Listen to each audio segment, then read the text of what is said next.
Jillian Ward, may nagpapakilig na nga ba? May special someone na nga ba ang kapuso actress? Inamin ng kapuso niyang actress at star of the new generation na si Jillian Ward na may lalaking nagbibigay kulay at nagpapakilig ngayon sa kanya.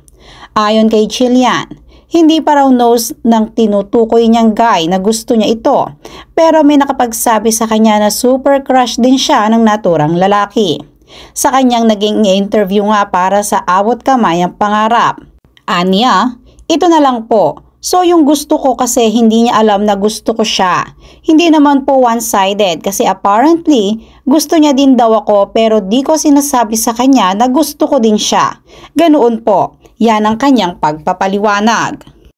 Carlos Yulo, gustong bumalik sa Japan dahil may namimiss umano ito doon. Kasama kaya niya dito ang kanyang girlfriend na si Chloe San Jose. May babalikan sa Japan ang two-time Olympic gold medalist na si Carlos Yulo, bukod sa university na nagbigay sa kanya ng room ng scholarship. Planado na ang mga gagawin ni Carlos sa pagbabalik niya sa Japan. Very soon kung kaya saan siya nagtitraining ng halos isang dekada sa pamamagitan ng isang scholarship. Ayon nga kay Carlos sa kanyang naging interview sa social media kamakailan, plano niyang puntahan ang naturang universidad para pasalamatan ang lahat ng opisyal nito na naging bahagi ng kanyang tagumpay. Ani nito, magpupunta po ako sa university po just to say thank you sa support po na ibinigay nila and of course po sa scholarship po na nakuha ko before. Cyril Manabat, binanatan ang isang netizen na nagsabing pabawasan na ang kanyang dibdib. Kung inaakala nga umano ng publiko na basta-basta na lamang mananahimik ang kapamilya actress ni Cyril sa mga nambabatikos at pumupuna sa kanyang pangangatawan ay nagkakamali ito.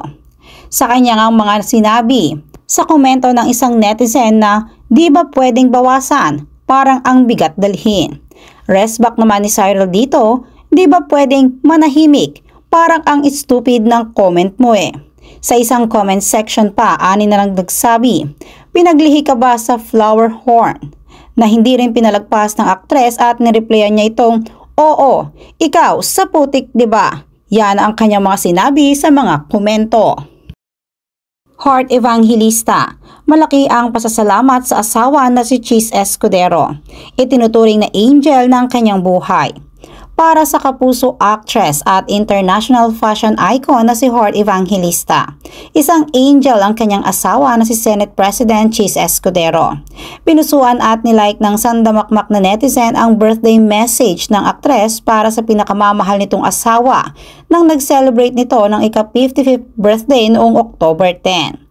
Sa pamamagitan niyang kanyang post, muling pinagsigawan ni Heart sa buong universe ang pagmamahal at pasasalamat niya sa kanyang asawa na si Chis. Ano nito, Earth angels are meant to struggle here and forget their power, and so I shall remind you that you have been one of the greatest archangels in my life.